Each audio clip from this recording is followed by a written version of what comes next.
Namo Vishnu Padaya Krishna Prastaya Bhutale Srimate Bhakti Vedanta Swaminiti Namane. Namaste Saraswati Devi Gauravani Pracharine Nirvishesha Shunyavadi Pasyatya Deshatarine. Shri Krishna Chaitanya Prabhu Nityananda Shri Advaita Gadadhar Shivasari Gaur Bhakta Vrinda. Hare Krishna Krishna Krishna Hare Hare Hare Ram Ram Ram Hare Hare. Okay. Yesterday I was online. I was looking at YouTube. Sometimes I wander around on the computer. And I was checking out our last class and stuff like that. And then I saw these question and answers from some other interview. And they were talking about the Garden of Eden. Oh, tell me, in the Muslim religion, do they have anything like that? Yes. Because in the Christian and the Old Testament, I guess that's Judaism, they talk about the Garden of Eden. And they were trying to determine in their conversation that I was reading on YouTube where the Garden of Eden was. And they were fixing it to some place in the Middle East. No, really. But in other words, the Judaic and Christian world, they have no idea why we're here on earth.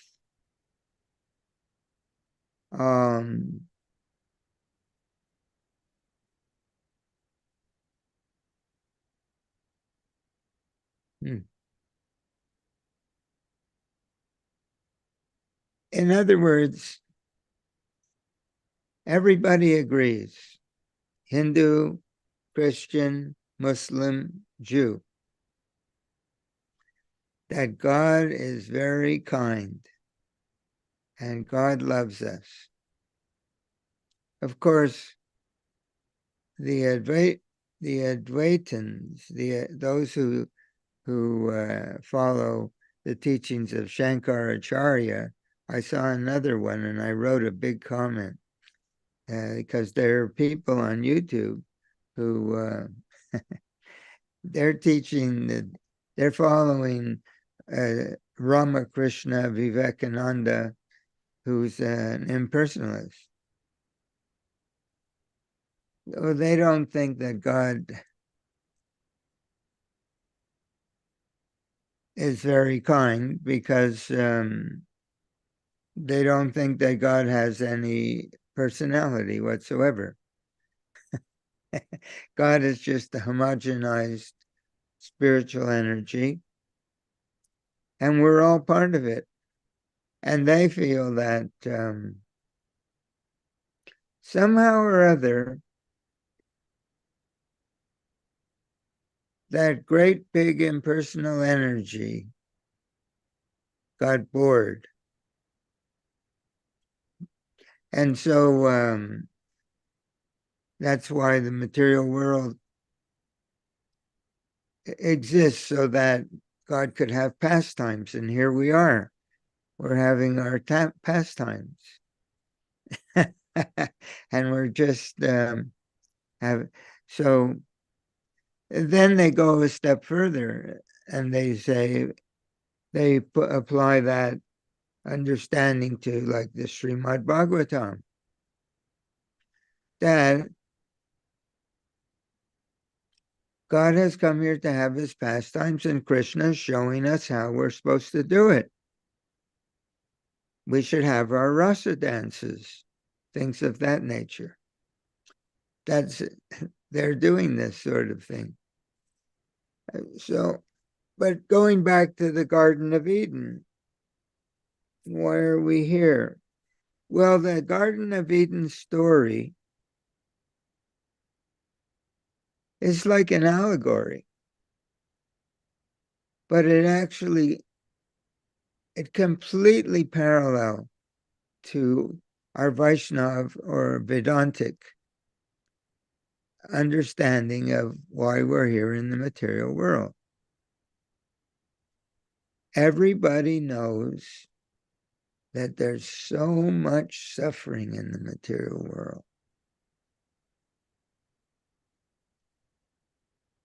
If you turn on the news, immediately they're having hurricanes here and there. They're having earthquakes. You had an earthquake in Turkey, didn't you? Quite a few. But you were not in an area where there was destruction? Yeah, I was in Istanbul in 1999. Must have been horrific.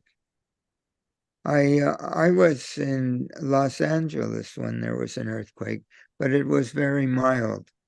It looked like the road had turned into jelly and it was all moving freely. So it was amazing.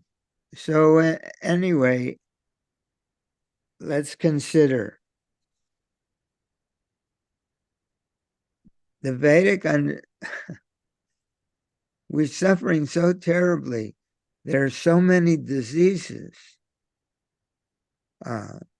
People are dying of so many unfortunate, terrible diseases. As ladies grow older, they get osteoporosis because of their body chemistry. Their bones become very brittle and thin. And if they lose their balance, and if they fall down, they fracture their hip. There are people who are born paraplegic and have to live their whole life in a wheelchair.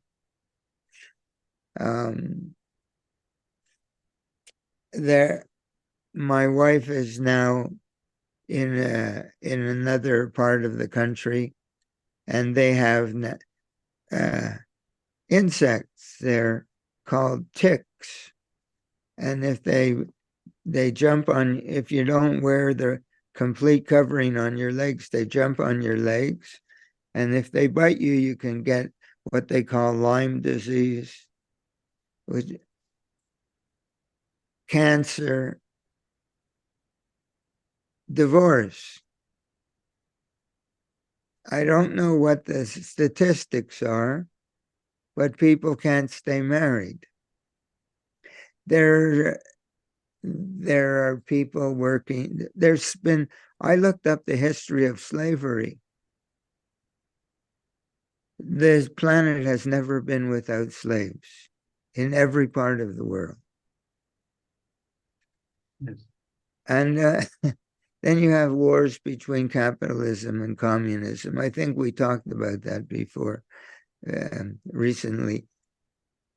That those who are born more powerful due to their karma are so exploitive that they force the people to have revolutions where their solution to exploitation to make everything very nice on earth is to construct a guillotine where they chop off the heads of the people who are more powerful.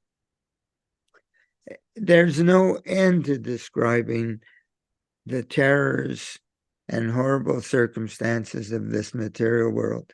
And I can meet somebody who's more my age on the street going to town, and the traditional thing is to ask people how they're doing. People ask me, how are you doing? They don't really want to hear how I'm doing. It's just a way of saying hello. But I asked him how he's doing. And he said that he had a knee replacement, a hip replacement. He had what do they call that thing that makes the heart go? It's a Valve, little, hmm? valve, No, valve. it's an electric, a battery of sorts. Ah, okay. I forgot, but Me some kind too. of ticker or something like that. Yeah. And he said he was feeling great. So, and the average person my age now takes about a dozen medicines. And so,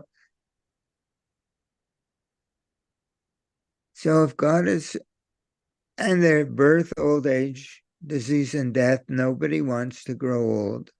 People, men and women get plastic surgery to remove the wrinkles from their face. They do. It's huge. Millions of people are having their face remade. And okay, so if God is so kind, why? And we read in different scriptures, both in the Quran and in the Bible. I've never looked at the Jewish scriptures, but in the Quran and the Bible, they talk about the heavenly hosts, that God is not alone. He sits on a throne, it says in the Bible. And there are the heavenly hosts, there are angels. And I don't know what they're called in the Quran, but there's a spiritual world and everybody's there. But we're here. Why would God, in his infinite kindness, place us here?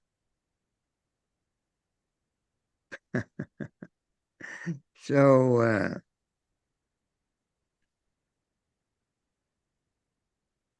so then we have the Garden of Eden, which to explain. The Garden of Eden, everything was so nice, and no one had any problems. Everything we needed was provided. And there was not even the slightest thought of how can I make a living. It was paradise. John Milton, I think it was Milton, he wrote a book called Paradise Lost. And he talks about Satan. The devil, he had a rebellious attitude towards God. He was actually envious. Yeah, he's an angel, but he was an angel, but he had a rebellious feeling in his heart, and he wanted to be. He says in Paradise Lost, Satan says, "I would rather rule in hell than serve in heaven." This is the attitude that the Vedic literature describes. That we're here in the material world, that we did come from a very, an infinitely great paradise where everything was very wonderful. But Srila Prabhupada explains, Srila Prabhupada explains that in every city they have a jail. And it's not that they want to make prisoners the people who run the city, but they know that every state has a constitution. What is a constitution? It's a statement, a sociological or a political statement of what are the rights and responsibilities of all the citizens in the state, right? So the Constitution, and so everyone has a constitutional position in to the state. And but there will be those who will not behave socially according to their constitutional position. So, so the government makes a place for them. The government makes a place for them, and it's for their reformation. Okay. And conditions aren't very nice in the reformatory, in the prison house. Okay. Conditions aren't very nice. They say you are a free man. You're free. You can make a choice to live according to your constitutional relationship with the state, with the country, or you can go against it and be a rebel. And so that's your independence. And for those who misuse their independence, dharmasya glanir, it's described in Bhagavad Gita, misuse of independence. For those who misuse their independence and do not act according to their constitutional position, they're placed in a reform system. And because they have the right to live outside of their constitutional position, but Srila Prabhupada said it's like a business deal, like you have a contract. Or a bargain. As Srila Prabhupada said, they made a bad bargain. When we do business, just like we have a couple of rental properties, that's how we maintain ourselves. My wife and I, and sometimes we have to evict somebody. Anyway, it's true. And we've been evicted from the spiritual world because they couldn't keep their part of the bargain in different ways. They break the rules, or they can't pay their rent, or whatever. So for those who go make a choice to live outside of their constitutional position, facilities are provided. The reform system, the prison house, but there are conditions. When you make a contract with somebody, a legal contract, you give me such and such, and I give you such. I can give you these, but I can give you these facilities, but there's strings attached. And when we would come to the material world, because we're rebels from the spiritual world, we don't want to live according to our constitutional position. There are 4 strings attached. You can use your freedom in this way. It's all right, but now the rules by which the prison house works. The material world is like a prison house. Now you're going to be subject to the conditions of how the how the prison house works and the condition. Although we're eternal souls, we're deathless. Krishna explains. Never was there a time when I did not exist. Krishna is the Supreme Personality of Godhead. Nor you, nor me, nor all these kings. And never will they ever cease to be. We're eternal. That's amazing. Amazing. There never was a time when we didn't exist. But in the prison house of the spiritual creation, which we call the material world, the conditions that are imposed upon us are birth, old age, disease, and death. So Srila Prabhupada said, we chose this and we made a bad bargain because there's strings, those very painful. So we were in the Garden of Eden. It seems that no religion explains why we were here, why we are here. Why would a loving, infinitely loving God put us in such a condition? And nobody seems to ask the question. It just doesn't make sense that he would do. If he's up there with the heavenly hosts and with the angels who are playing their harps, maybe they're playing tambours or sitars. Yes. Maybe they're playing mridungas. But if there's so many beautiful souls all gathered around God, glorifying him, singing his praises, and sitting on clouds, right?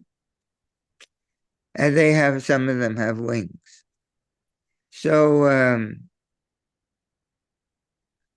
if it's so wonderful in prison and they love God so much and they have eternal life and there's no wars and there's no sickness and there's no health insurance and there's no problems and their cars, they don't have cars that break down. They don't have any of these things. Nobody gets hit by lightning. Nobody gets electric shocks. Nobody's in a car accident. It's just wonderful there. And they're all singing the praises of God. Why are we here on planet Earth?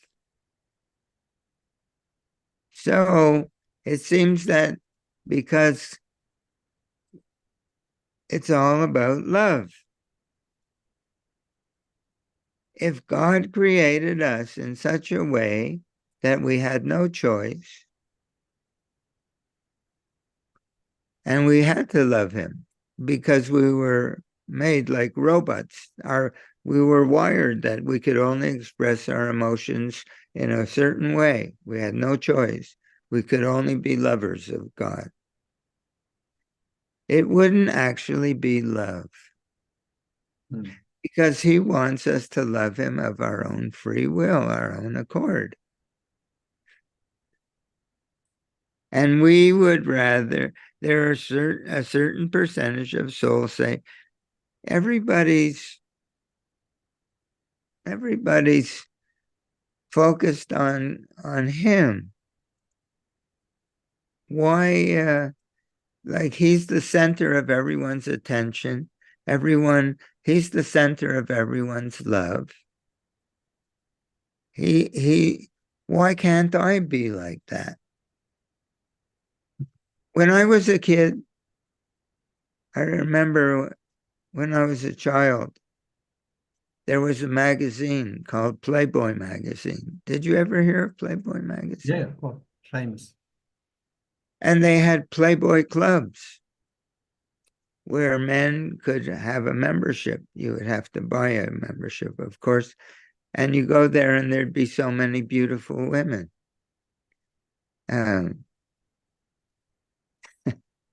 Why? So that people want to be the enjoyer without limitation and without responsibility. And they want to, in any case, so everyone here in the material world wants to be number one. We all want to be God. And he gives Krishna, the Supreme Personality of Godhead, he gives us this opportunity. We were in what we could describe as the Garden of Eden.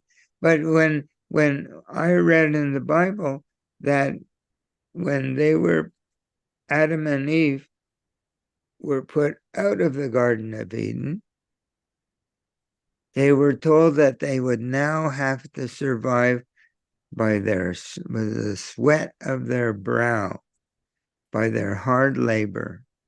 They would be put into very difficult conditions, and they would know everything would be dualistic. They would have knowledge of good and evil. That's dualism. That in the spiritual world, everything is wonderful. But here, you can't know good without knowing bad. You can't know bad without knowing good. These are relative terms. Everything's relative. But in the spiritual world, everything's absolute. So when Adam and Eve were put out of the Garden of Eden, they said they would have to work very hard to maintain themselves, and they would be now in a world of dualities. Either we're hot, too hot. When it's very hot in the summer, we can't wait for winter to come so we can be more cool. And when it's cold in the winter, we're looking forward to summer. There's wealth, but the only reason wealth exists because it's relative to poverty. There's health, and the only reason that the subject of health exists is because there's sickness. This is the material world, duality. So these are the conditions. We made a very bad bargain. As Srila Prabhupada says, our business is to make the best use of a bad bargain. We can use our existence in the material world, the very same activities that everyone is using to try and be number one, to try and be God.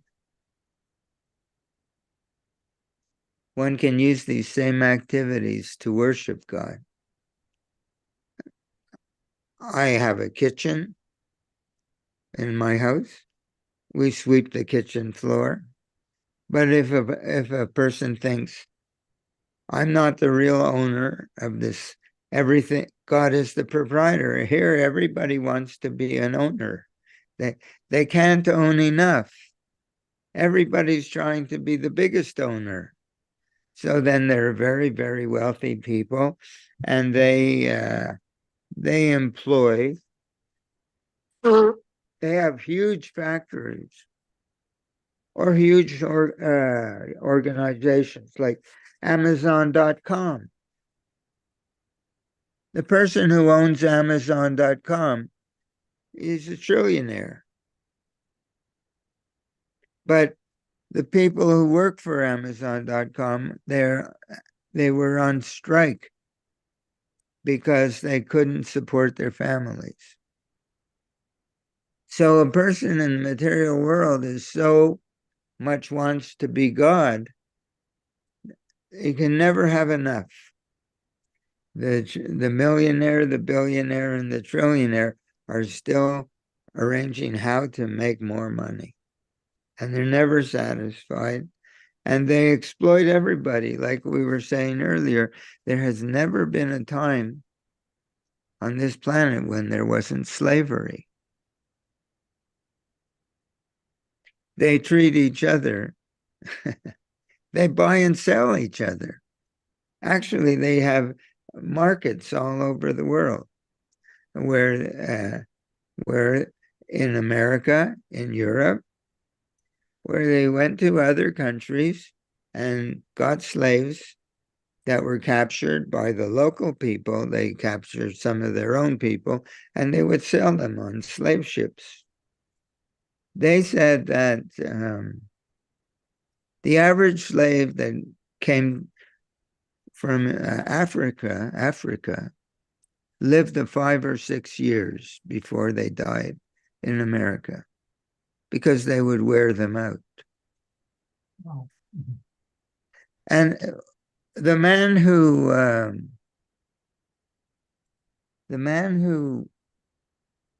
wrote that prayer, that Bhajan, we call him Bhajan, that Christian prayer, Amazing Grace.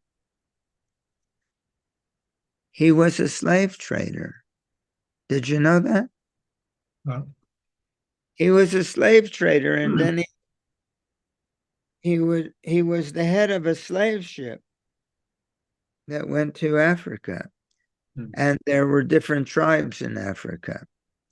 So the more powerful tribe would capture the people from the weaker tribe and sell them to the slave traders. So, and did you ever hear that hymn, Amazing Grace? No. Amazing Grace, how, I don't know exactly, sweet something or other, how sweet God is, who saved a wretch like me. He knew he was a very sinful man.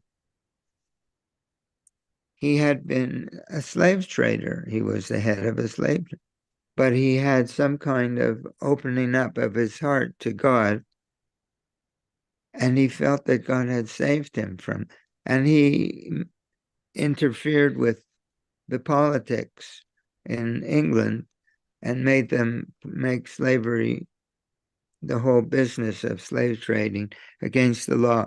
So then the Americans had slaves. Oh, and then who is the man who went from Spain? He went. Christopher Columbus. No, there was another one. I forget after Columbus. So I forget, but it'll come back to me.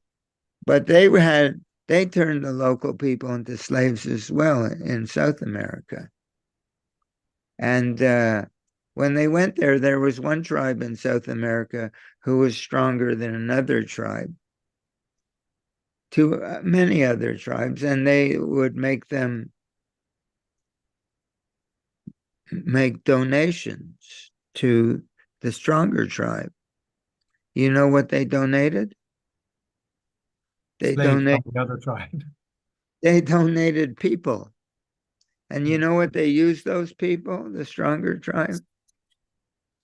They Raised. used No, they used them to make human offerings on their altar. They would cut open their chest and take out the heart.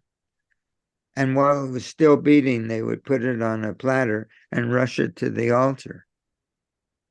So,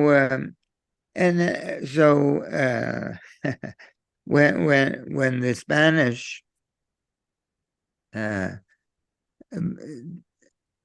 took over Africa, and took over South America, they enslaved the local South Americans. They were concerned that there might be rebellion. So they used to cut off one arm of the local people who were slaves, so they couldn't fight with them.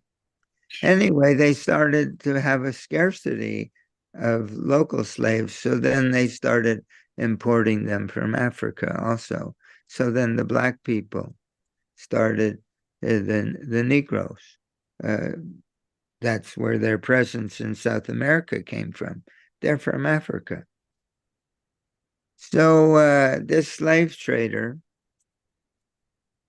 who wrote this prayer, Amazing Grace, that God is so kind that although I was a slave trader,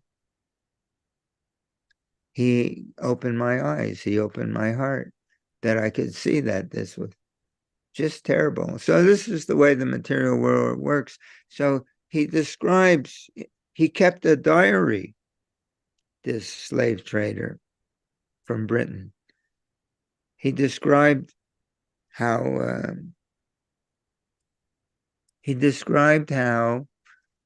they dealt with the slaves that they picked up on their ships. They would put them into the hold of the ship. They would all be in chains. And only a certain percentage would survive the journey to, America or wherever. So he said the first thing they did when they got the slaves on the ship, you know what the first thing they did? Cut their thumb off. They raped them Hmm. because they were not human beings. They're just, they called them savages and themselves civilized. So these civilized people have the right to rape and tie people up in chains. So this is the material world that we're living in. And we came here of our own. So why are we here? We're here because God created us for nothing else but to love him. That's why we exist, because God enjoys being loved. And there never was a time when we didn't exist. And there is a certain percentage who choose, why should we worship him? Why should we love him? Why can't I be the center, the most important, the most wealthy, the most intelligent, the most powerful, the most beautiful? Everyone's trying to be the most beautiful. We get some plastic surgery if things don't work out right. So the most famous. So we're here trying. So we're the criminals from the spiritual world. Or there's another way of saying it. When people are totally out of touch with reality in this, and they can't live in relation to others, they have what they call insane asylums. Hmm. If you go to an insane asylum, somebody will say, and you talk to one of the residents there, you say, he'll say, I'm Napoleon. I'm Alexander the Great. I'm Cleopatra. Everybody has this idea that they're very special. So in the material world, we have everybody's trying to be as powerful, as famous, as wealthy as he can. And now, when there's one being, when there's one person who's the most powerful, the most beautiful, the proprietor, owner of everything, and everyone else is their servant. And they're a loving servant. Everyone lives very peacefully. But if you take everyone, all of these rebels, these souls that all want to be number one, and you put them in the material world, a problem arises. They're all in competition to be number one. So they're always fighting with each other. and they all want to exploit each other in the name of love. And people get together, but well, why do people get married? In the material world, they think, I'm going to get together with this person. A man thinks, with this woman, she's going to fulfill all my needs.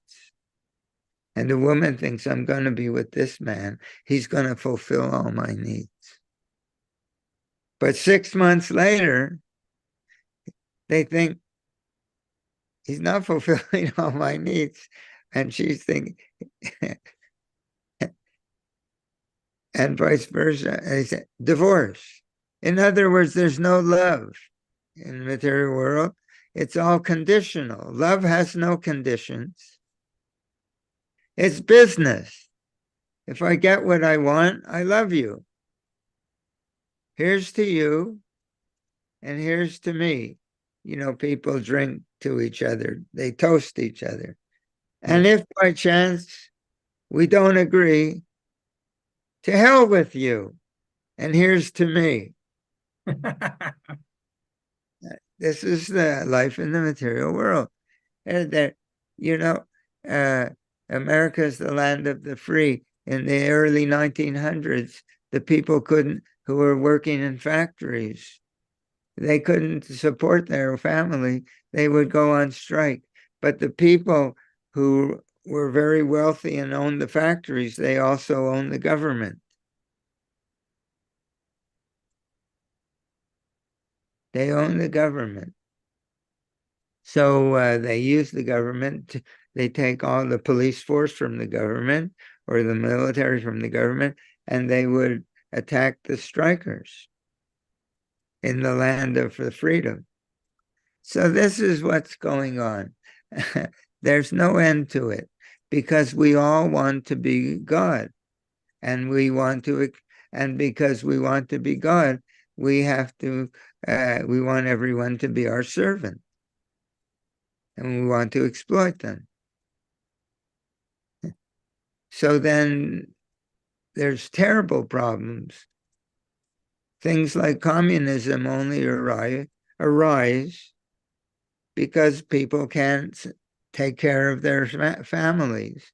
They're so exploited by royalty. In France, the queen, before the French Revolution, the queen was Marie Antoinette, and she was told by one of the ministers in the court that the people are complaining they don't have bread. And she said, well, if they don't have bread, let them eat cake. So there was no concern. When people become more powerful, they tend to think that they're better than everyone else and they deserve it. This is the materialistic demeanor. Mm-hmm. So and that's why we're here in the material world. But no religion other than the teachings of the Vedas explain why we're here. We're here because we rebelled. We had this rebellious spirit. We were envious of God. Hmm. Sometimes devotees in the Krishna consciousness movement. What, Prabhu? Can I just share something with you? Yes. Actually, it does teach that because from what I've realized is that the whole story of Adam and Eve, even the Yeah. devil, Yeah. Adam and Eve is us. Yeah. Because we didn't want to follow the Adam and Eve as a story that tells us the story of ourselves, actually, how we got kicked out and moved to the material world and what we need. Yeah. Right. But they're saying that we were Adam and Eve were put in the material world before they rebelled. They don't know that that we come from the spiritual world, that the real Garden of Eden is Vaikuntha. Yeah. Excuse me. That's the difference. That Adam and Eve rebelled, but they think and they were put out of the Garden of Eden. But the real Garden of Eden is the spiritual world. Yeah. And, and we're the minority. Yeah. We're a tiny minority. No, we're, according to the Vedic literature, we're about 1/3 or 1/4. And we have, and then because God loves us, inconceivably, He could have annihilated us. He could have made us not exist.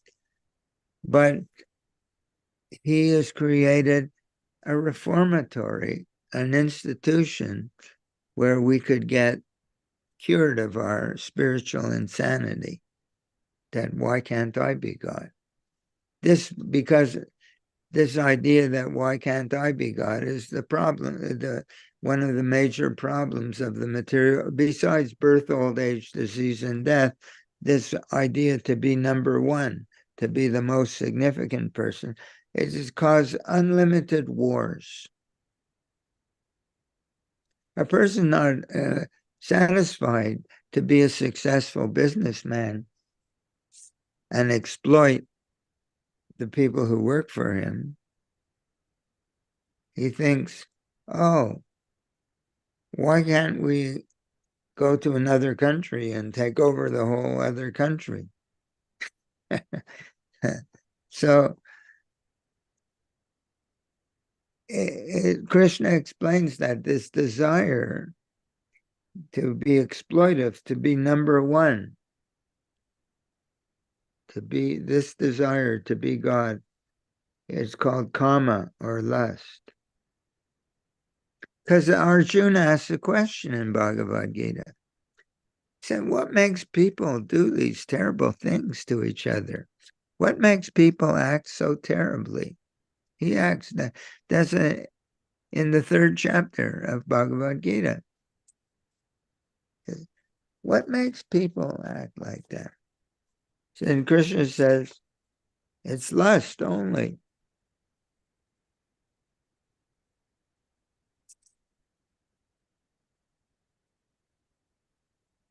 Yeah. Well, I won't find it right now. You told me, I'll find it. What text do you remember? No, that's why I can't find it. But it's in the 3rd chapter. And Krishna, Arjuna says, what makes people act like this? They're all trying to exploit it. Just Duryodhana,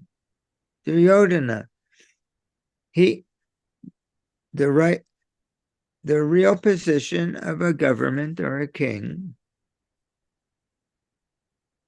is to help everybody, is to arrange the affairs of the state in such a way. It's 337 if you want to read it. All right, 337. Is to arrange the state in such a way that everyone is engaged in spiritual cultivation so that they can return to the spiritual world.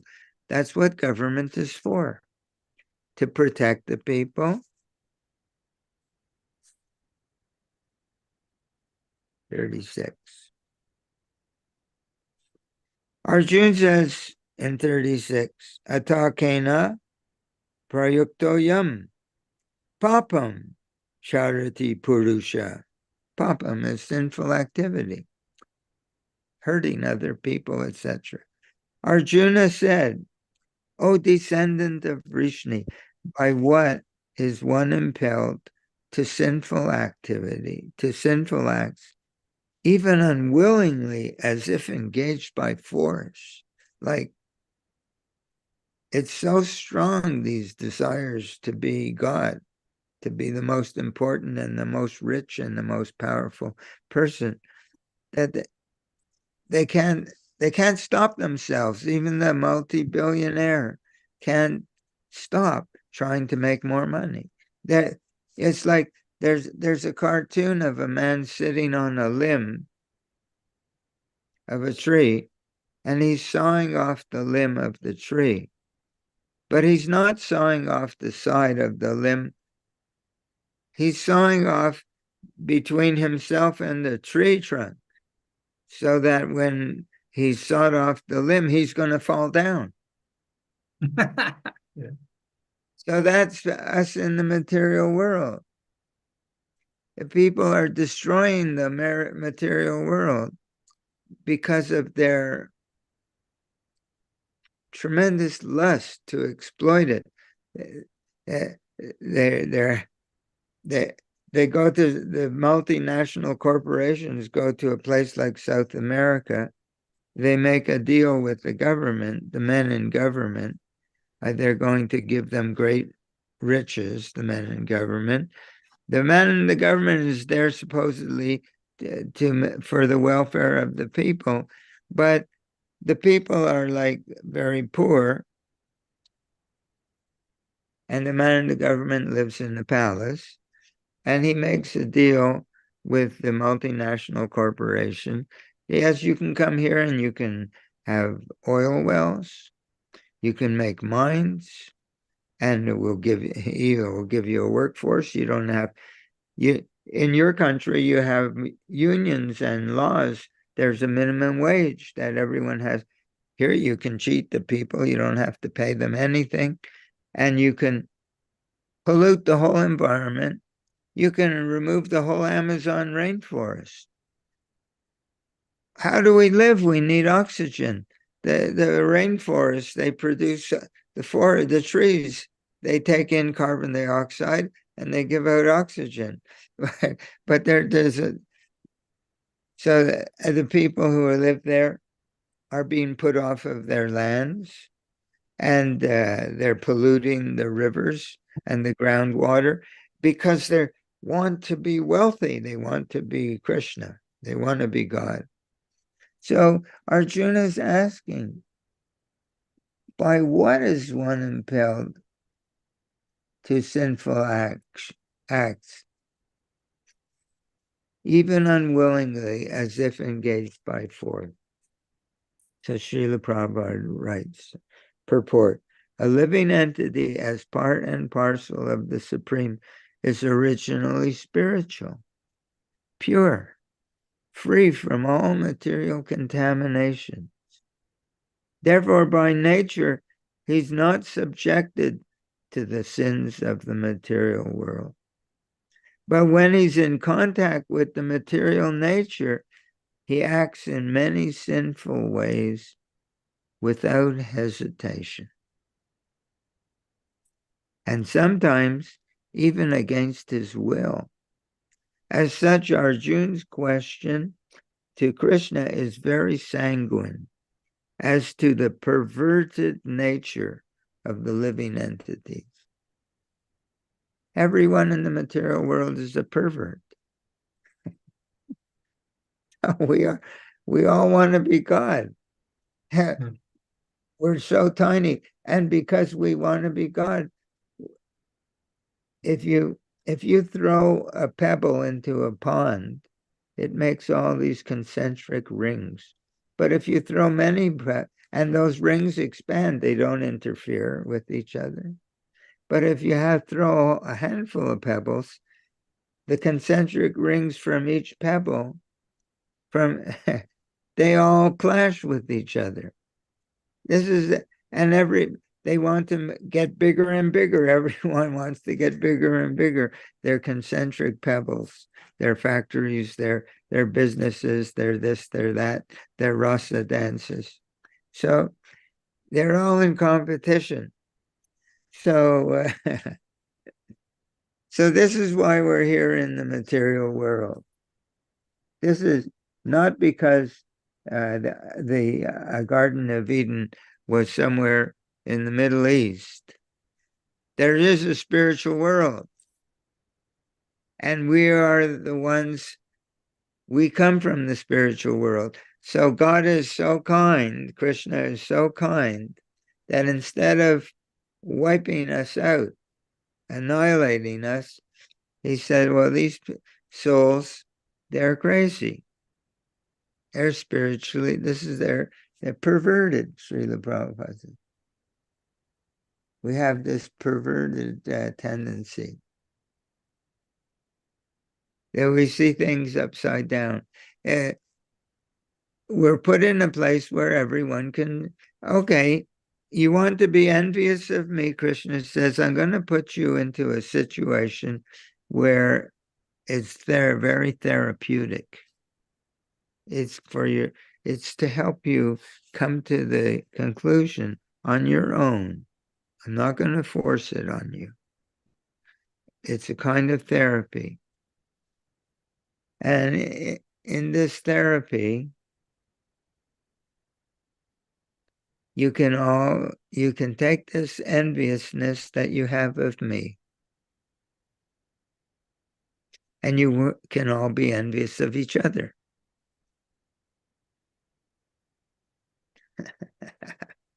He says, and it's going to cause you so much suffering. And you also have birth, old age, disease, and death. Actually, you're eternal, Krishna said. You never were born and you never die, but you're going to experience life and death in the material world. And you're going to struggle and maintain yourself by your hard labor. And everything that you try to build up will be taken away from you. Your youth, your strength, your health, everything will be, and you're going to want to be the strongest and the most powerful and the owner of everything, and it'll all be taken away from you. Birth after birth after birth after birth. He said, this is going to be your therapy. It's it's hypnotherapy. You ever hear of hypnotherapy? It's hypnosis. Yeah, we're all hypnotized that we're having a bad dream. When a man is sleeping at night, he's in bed and a tiger is eating him, chasing him and eating him, and he says, help, a tiger. He's in his sleep, breathing in his sleep in his bed. Help, a tiger is eating me. And a friend, Krishna, God is our best friend, Suhrit. The best friend is saying, wake up, there is no tiger. The man is having a terrible dream. In this material life, we're having a terrible dream. Nothing's happening to the soul. He's indestructible. We're eternal, and never was a time when we didn't exist or we won't exist. And the soul, Krishna explains in Bhagavad Gita, cannot be cut or wet or dried or withered by the wind. We're eternal, but we're dreaming. We're dreaming that I'm getting old.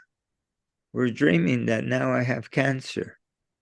We're dreaming that now I have diabetes. We're dreaming that now I'm at war and somebody's killing me.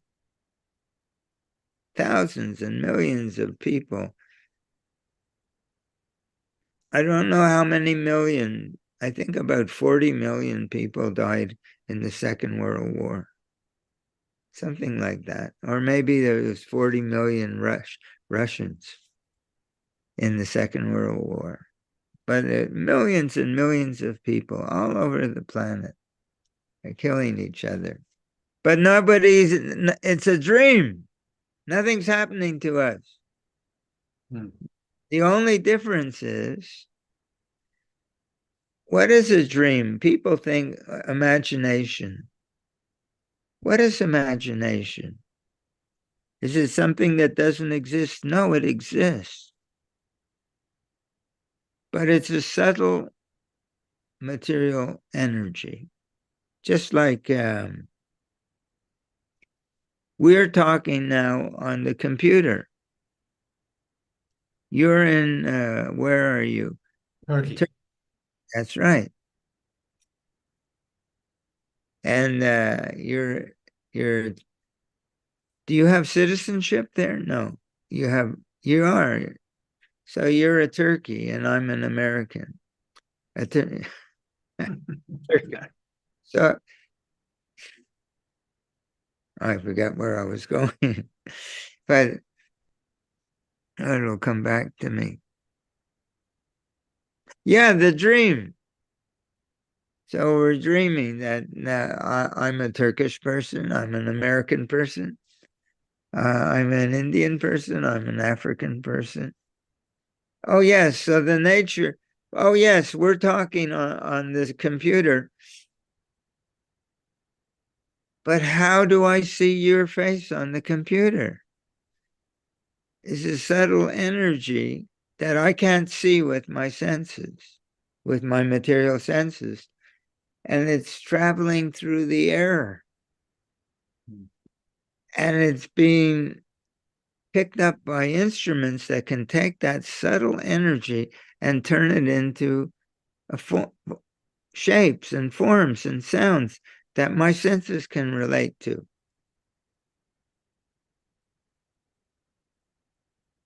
It's something that exists. It's an energy that exists, these airwaves or whatever. I don't know. They call it the web, eh? The worldwide. It's an acronym, web. I forget what it stands for. It's the worldwide something or other. So these impressions are going through wires and going through the air. There we pick it up with the satellite dish, and it reads it. The world is filled with all this subtle energy, and there are maybe 100 programs, television and radio, in my house at this right now, but I can't see them because my senses can't. But if I had the right equipment, I'm using the equipment to pick up the energy that's transporting the information of Balaram into my house. But it's subtle energy. In the same way, mental energy is it's an energy. It's not something that doesn't exist. Imagination. It's a subtle energy. So we have this. So when we dream at night, we're experiencing this subtle energy. We're having a subtle dream. And in the daytime, the dream is gross. We're having a gross dream. We're not part of the dream in the nighttime when we're in our bed, and we're not really part of the material world. But we're thinking, I'm American, I'm Turkish, I'm healthy, I'm sick, I'm rich, I'm poor, I'm being, somebody's hurting me. It's a gross dream. That's a part of our therapy. We're in therapy that in the dream we'll suffer. When I was in university, they were doing experiments on rats. They would open the head of the rat.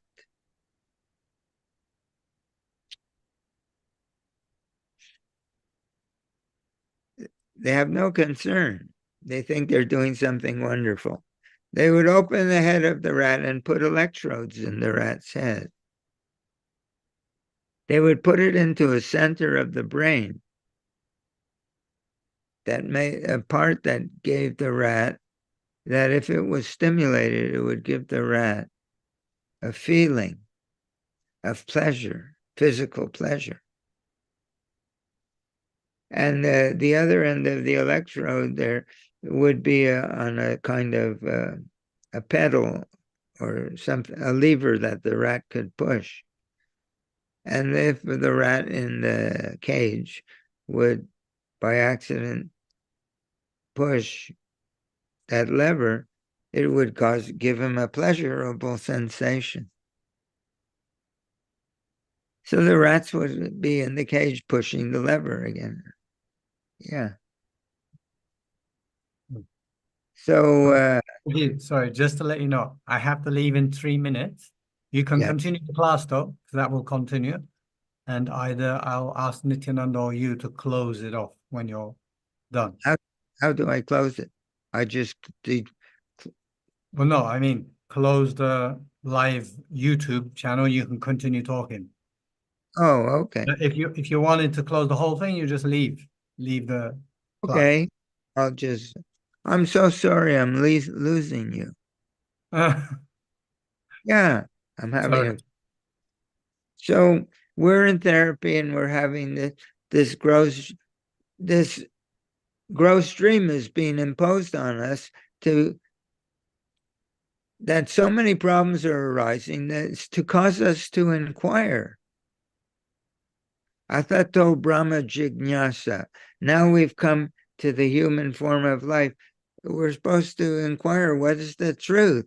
We're trying to be happy and we're having so many problems. What's the solution? A human. So then, and God has created all these problems to cause us to voluntarily try to understand, why am I having so much difficulty? And not only that, he sends therapists into this insane asylum called the material world to try and tell us what's going on. And what do? We kill them.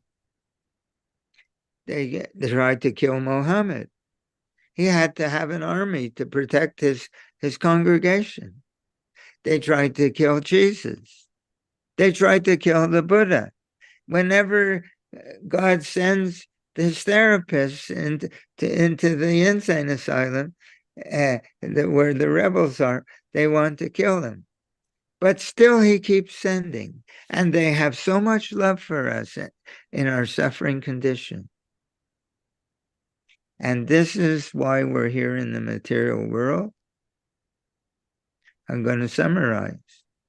We're here because we left the Garden of Eden, the spiritual world, because when we know about duality, we don't live in the absolute where everything is perfectly wonderful, but everything here is full, and it's all to bring us to the point. And that the people don't want to go back to Godhead. They're trying to figure out how to make the material world into a nice place.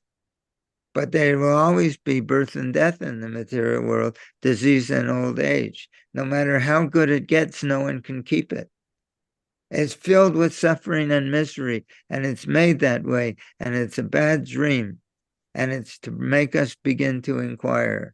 And he sends his representative, just like there is in prison, there's a parole officer. When you get used, now you're a criminal, but now we're going to let you out, but you have to report to the parole officer, otherwise, to make sure that you're living according to your constitutional position within the state. So the spiritual master or the guru is the transcendental parole officer. And as long as we are fixed up in relationship with the transcendental parole officer, the influence of the material energy on our consciousness is removed. And as soon as we're out of contact with the transcendental parole officer, we're back in prison again.